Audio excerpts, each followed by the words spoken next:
गुंदनी रियासत हरियाणा के कस्बा गोबंदपुरा के अछूत रंबू के यहाँ पैदा हुई। उसी तरह जैसे गरीबों के बच्चे खामोशी से पैदा हो जाते हैं। रात गए जब रंबू चर्च के नशे में धुत देवरी में पड़ा था और असीली के दर्द उठा।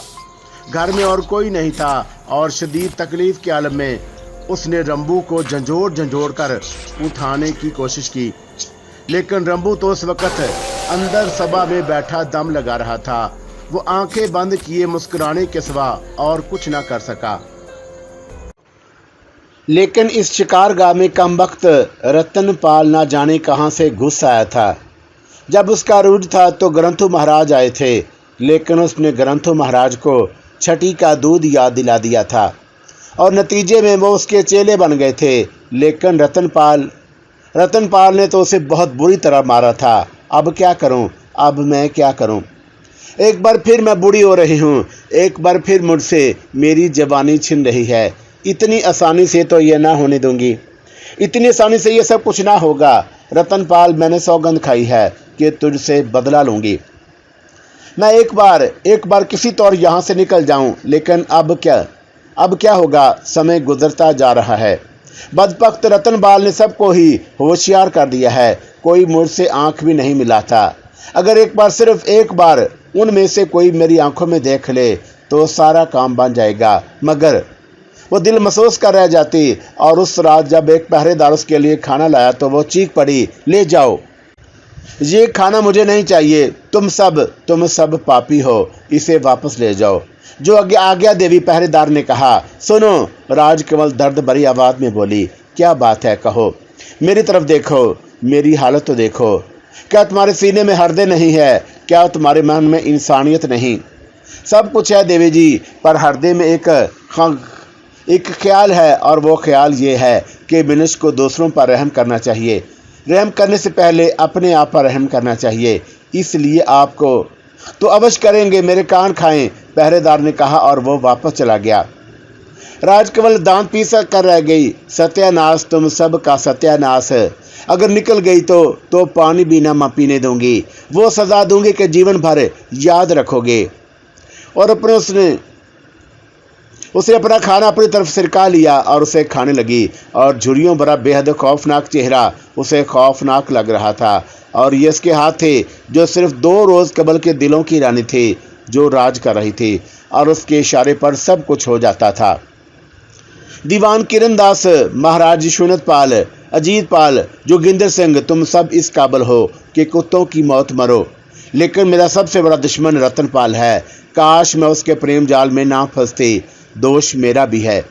किसी एक से इतना प्रेम नहीं करना चाहिए था। मैं खुद अपने मफाद से अट गई थी और मैंने खुद सुंदरता के जाल में फंसकर सुध बुध खो दी थी। लेकिन भगवान की सौगंध, भगवान ने अगर जीवन एक बार मौका दिया तो आइंदा कभी किसी पर फिर नहीं फंसूंगी। और वो खाना खाती सोचती रही और फिर एक सांस भरकर उसने कोने में जा बैठी। दिन रात वो उसमें डूबी रहती थी, क्या करे। दूसरी तरफ अजीतपाल आहिस्ता आहिस्ता ठीक हो रहा था। बहुत से सबूत मिल गए थे, बल्कि अब तो उसे शुबा था कि उसका दोस्त जगत सिंह भी राजकमल का शिकार हुआ था। ना जाने उस बेचारे के साथ क्या सलूक हुआ था। खास तौर से ठाकर जोगिंदर सिंह की बातों ने उसे यकीन नहीं आता था कि वो खूबसूरत औरत इतनी भयानक हो सकती है। और उसी शाम महाराज शूनतपाल ने उसे तलब कर लिया। महाराज शूनतपाल अजीतपाल से बहुत शर्मिंदा रहते थे और बहुत कम उसके सामने आते। उनकी तलबी पर अजीतपाल उनके पास पहुंच गया। कैसे हो अजीत बेटे? तबीयत ठीक है? ठीक हो महाराज। एक बात का जवाब दोगे अजीतपाल? जी महाराज। तुम्हारा मन अभी तक मेरी तरफ से साफ नहीं हुआ? नहीं महाराज, अब ऐसी कोई बात नहीं, बस मेरे मन में एक करूद अभी तक बाकी है। वो क्या मेरे बच्चे? शूनतपाल ने बड़े प्यार से पूछा। जब भी उसके बारे में सोचता हूँ भटक जाता हूँ। मैं उससे मिलना चाहता हूँ महाराज, और मैं उससे मिलना चाहता हूँ, अजीतपाल ने कहा। और महाराज का चेहरा उतर गया। लेकिन उससे मिलकर क्या करोगे?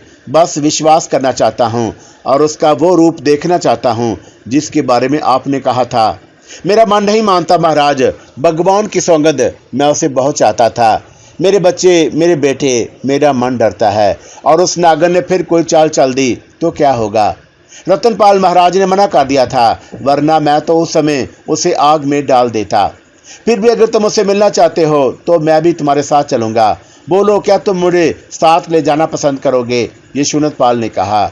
इसमें कोई हर्ज नहीं महाराज, मगर हम उसी के समय चलेंगे। इस समय चलो, ये शायद तुम इसलिए कह रहे हो कि मैं कोई चाल ना चल जाऊं। हाँ महाराज, मैं झूठ नहीं बोलूंगा। तो ठीक है, मुझे एतराज नहीं, मगर तुम्हें एक बात का वचन देना होगा। वो क्या महाराज? उसके बाद तुम उस बात पर विश्वास कर लोगे कि दोष मेरा नहीं था, हम जादू के ज़हरे असर थे। हाँ, मैं विश्वास कर लूंगा, अजीतपाल ने कहा और यशोनतपाल ने गर्दन हिला दी। उन्होंने किरणदास को तलब किया और थोड़ी देर के बाद सब काली निवास जा रहे थे। महाराज यशोनतपाल का दिल डर रहा था कि कहीं कोई और बुराई ना हो जाए। रास्ते में उन्होंने किरणदास से कहा, बेहतर ये होता कि हम रतनपाल को भी साथ ले लेते। क्यों महाराज? राजकमल के जादू का तोड़ उसी के पास है। मुझे उस नागर से बड़ा ही डर लगता है, कहीं कोई और जाल ना फेंक दे। हम उसके जाल में नहीं आएंगे महाराज। रही रतनपाल जी की बात, तो वो साधु मनुष्य हैं। भगवान के नाम पर वो हमारा रक्षा पर आमादा हो गए थे। आजकल वो ओंकारनाथ मंदिर में पूजा पाठ में मसरूफ रहते हैं। उन्होंने दाढ़ी कटा दी थी, अब दाढ़ी रख रहे हैं। और अगर मैं उन्हें अजीतपाल महाराज की ताजपोशी तक रुकने के लिए ना कहता तो वो अब तक चले भी जाते।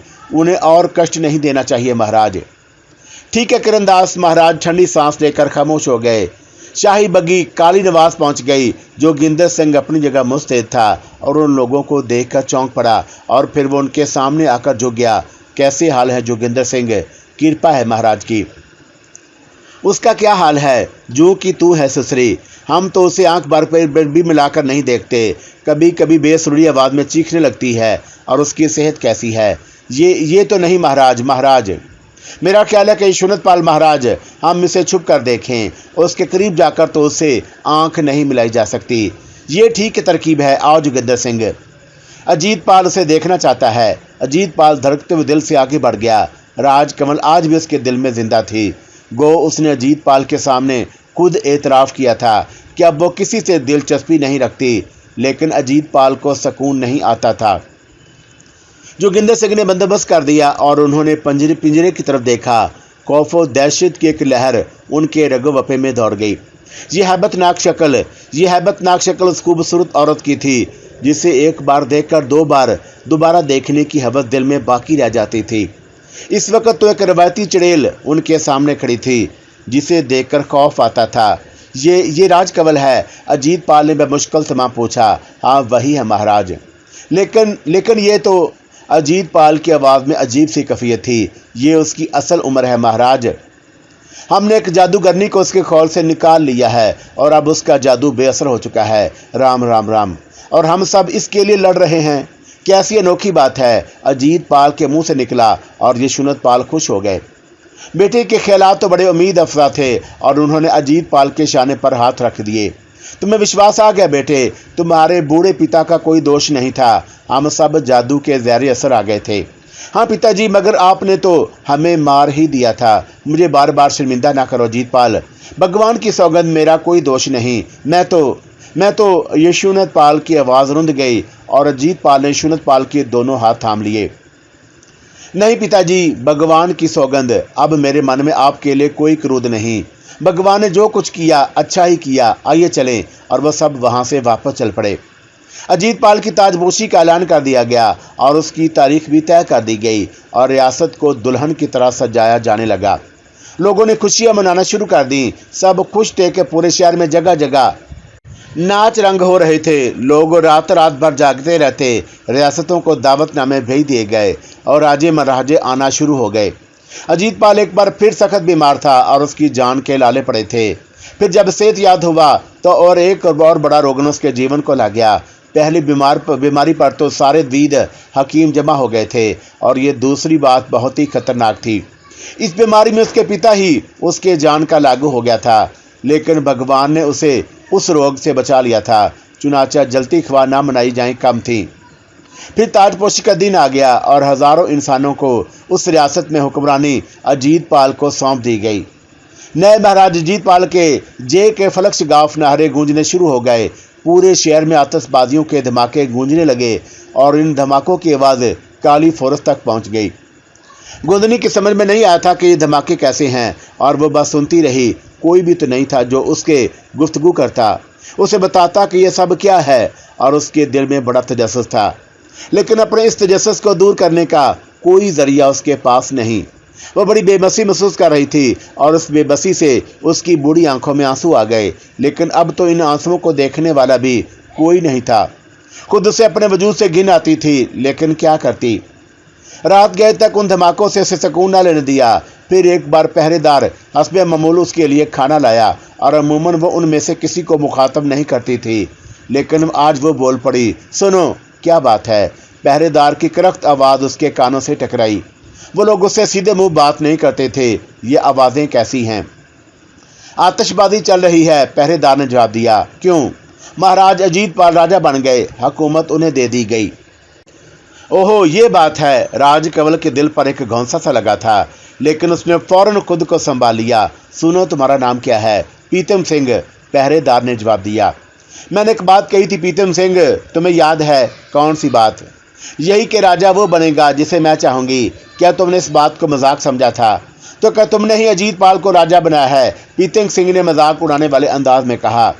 अजीत पाल महाराजा बन गया है पीतम सिंह, लेकिन उसकी ये राजगद्दी ना चल सकेगी। जो मैं कह रही हूँ उसे ज़हन में रखना। हाँ, अगर भगवान ने तुम्हें अकल दी है तो तुम इस मौके से फ़ायदा उठा सकते हो। फ़ायदा? हाँ, बड़ा फ़ायदा पीतम सिंह, ऐसा फ़ायदा कि तुम सोच भी नहीं सकते, राज कंवल ने मौसर लहजे में कहा। भला वो क्या फ़ायदा होगा? देवी जी, तुम इस देश के राजा बन सकते हो, राज कंवल बोली, और प्रीतम सिंह कहका लगाकर हंस पड़ा।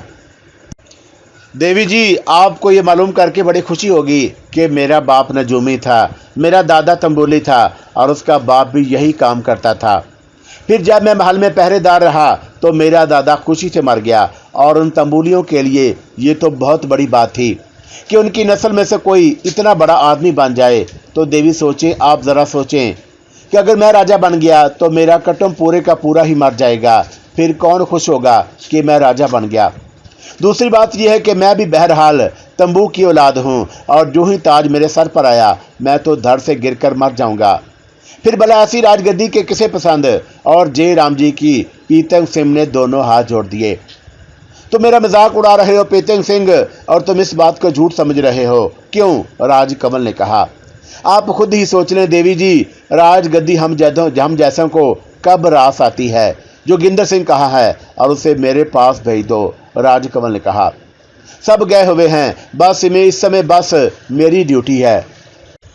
अब तुम खाना खाओ देवी जी, और आराम से सो जाओ। जय राम जी की। पहरेदार वापस चला गया और राज कंवल दांत पीसती रह गई।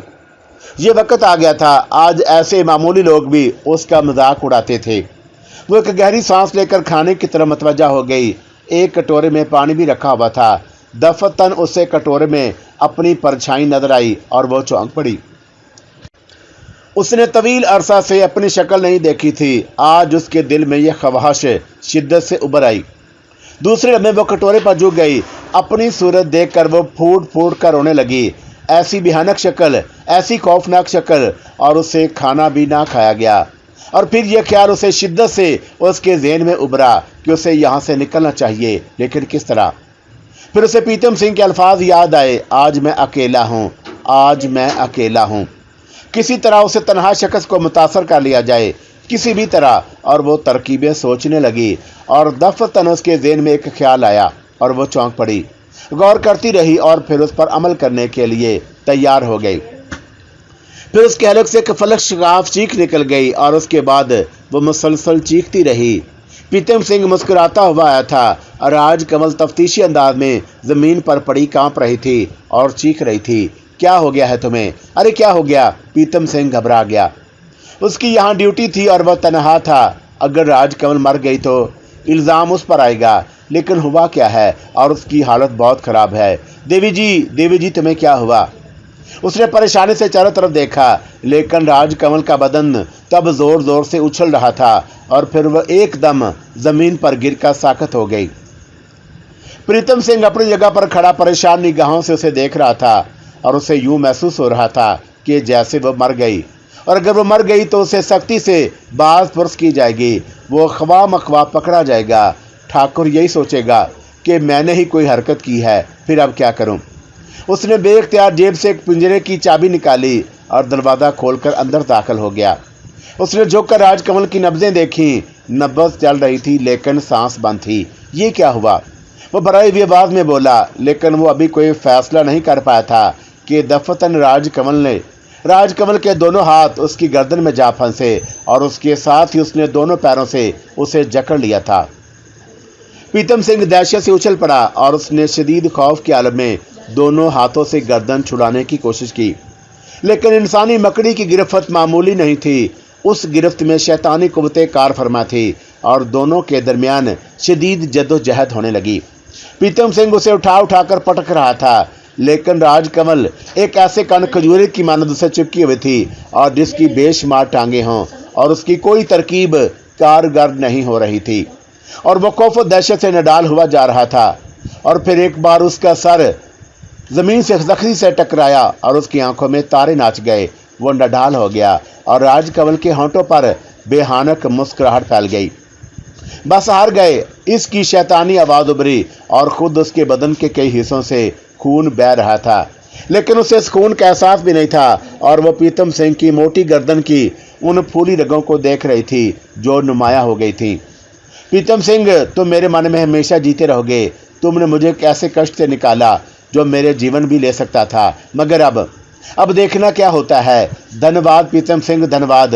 वो झुकी और उसने प्रीतम सिंह की फूली हुई रगों को चूम लिया, फिर आहिस्ता आहिस्ता जुबान से चाटकर उस जगह को नरम किया और उसके बाद उसके कौनखवार दांत बाहर आ गए और दूसरे लम्हे वो दांत प्रीतम सिंह की रगों में प्यूसत हो गए। प्रीतम सिंह का बदन बुरी तरह फड़कने लगा।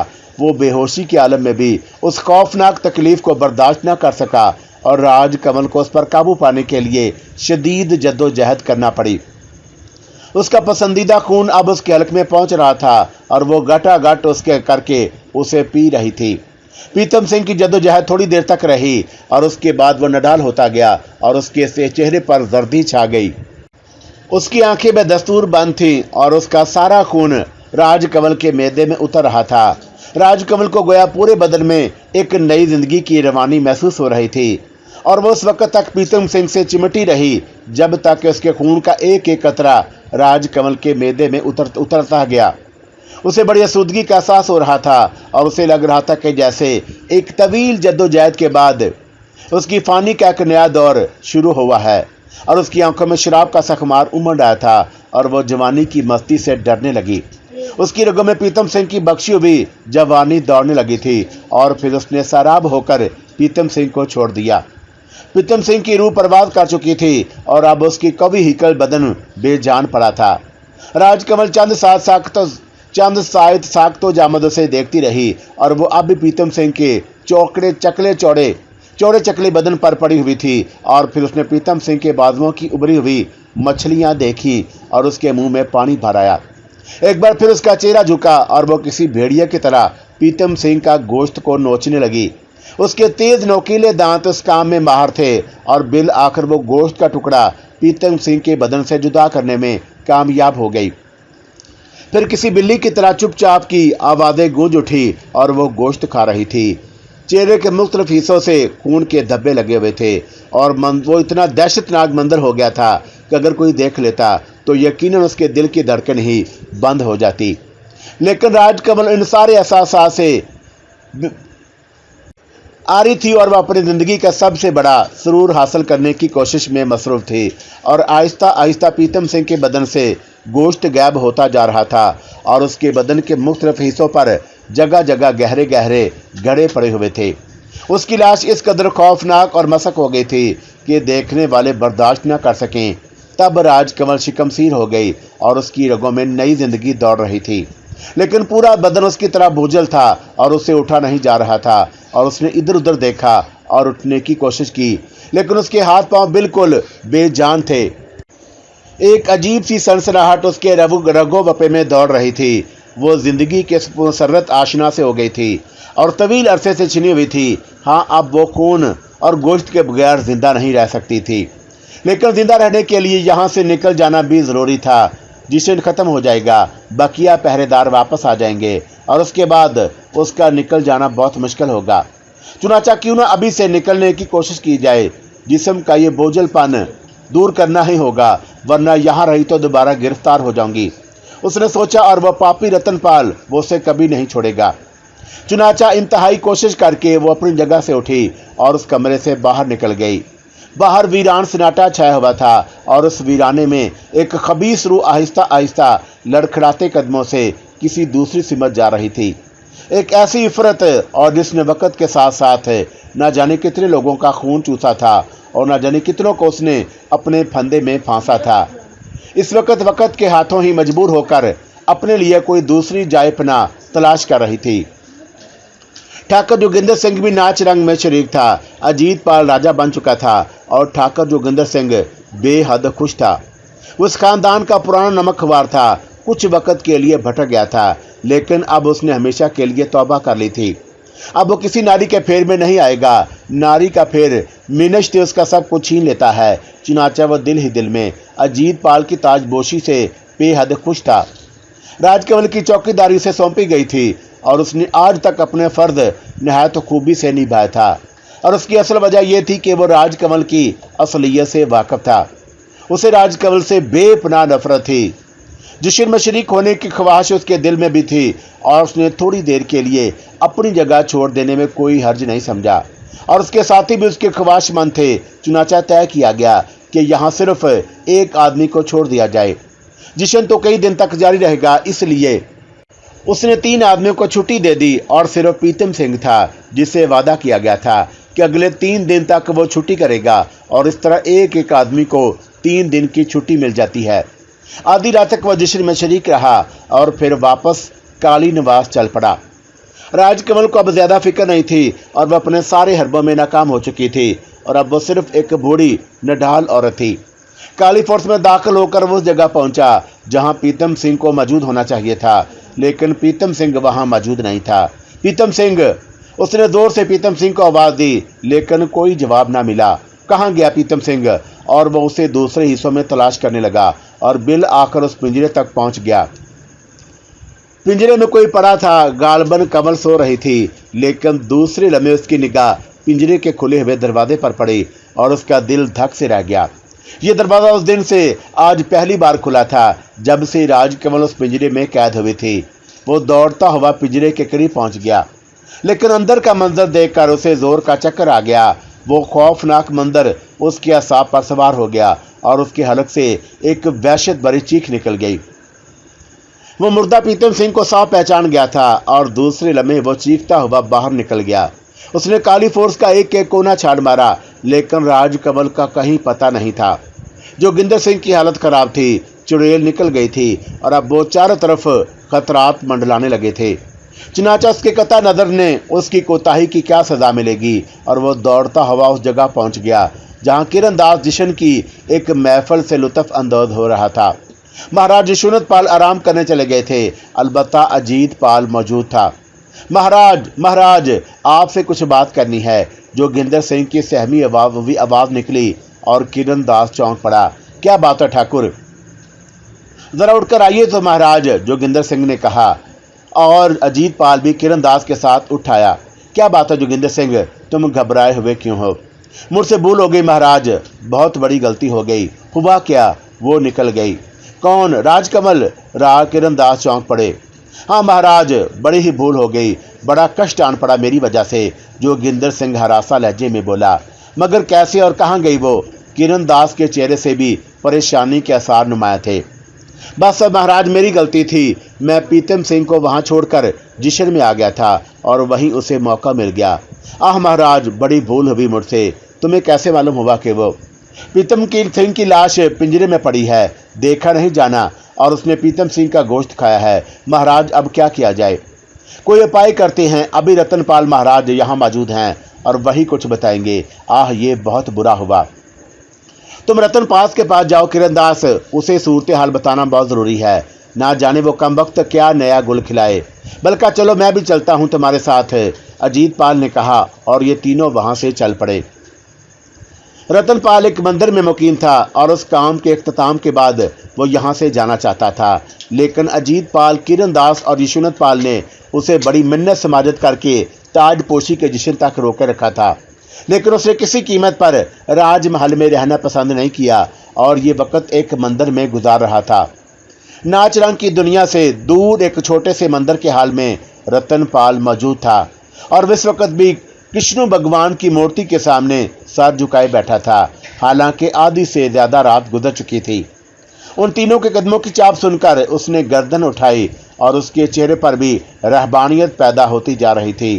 खौफनाक और हुस्न परस्त नागन को जाल में फांसने के लिए उसने चोला बदला था और गुलफाम बन गया था, लेकिन अब वो फिर अपनी असली शक्ल में लौट रहा था। तीनों को देखकर उसके होंठों पर मुस्कुराहट फैल गई। बुरी खबर लाए हो रतनपाल महाराज। किरणदास आगे बढ़कर बोला। सितारे यही कहते हैं, हालात यही थे। रतन हाथ बांधकर बोला। क्या महाराज? अजीत पाल ने ताज्जुब से पूछा।